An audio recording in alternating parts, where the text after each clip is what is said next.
correction de la mission 5 où nous allons aborder les déplacements de sprites afin de s'initier à la création de jeux vidéo.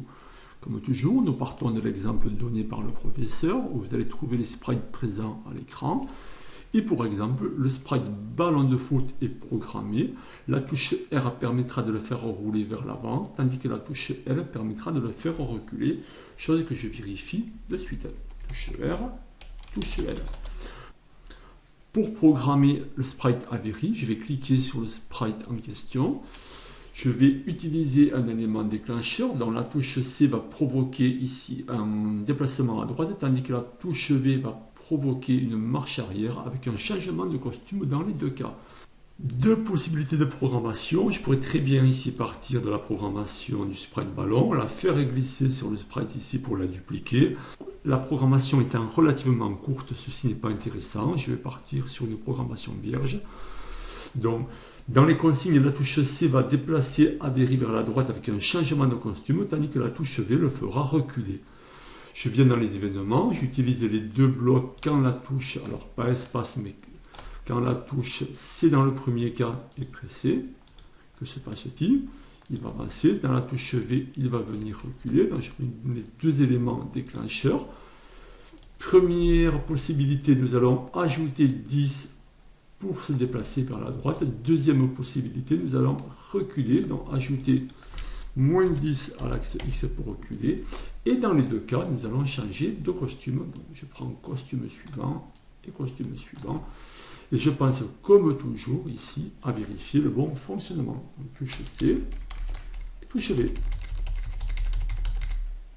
Programmation du sprite grenouille. Nous allons utiliser les 4 flèches de direction. Pour exemple, la flèche droite va provoquer l'orientation vers la droite ainsi que son déplacement, tandis que la flèche gauche provoquera bien entendu l'orientation vers la gauche et le déplacement dans le sens opposé. Nous allons partir ici de l'événement. Donc quand je vais utiliser ici la flèche droite, que se passe-t-il? Je pense d'abord à orienter mon sprite vers la droite, puis tout simplement après à le faire avancer. Pour les 3 autres flèches, il vous suffira de dupliquer tout simplement la programmation. Donc vous la menez à côté, vous renouvelez l'opération 2 fois. Nous allons voir l'exemple de la flèche gauche, donc je sélectionne tout simplement la flèche.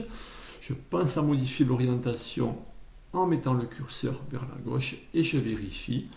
Donc la flèche droite va déplacer mon sprite vers la droite, tandis que la flèche gauche va le déplacer vers la gauche. Je vous laisse finir les directions verticales et horizontales.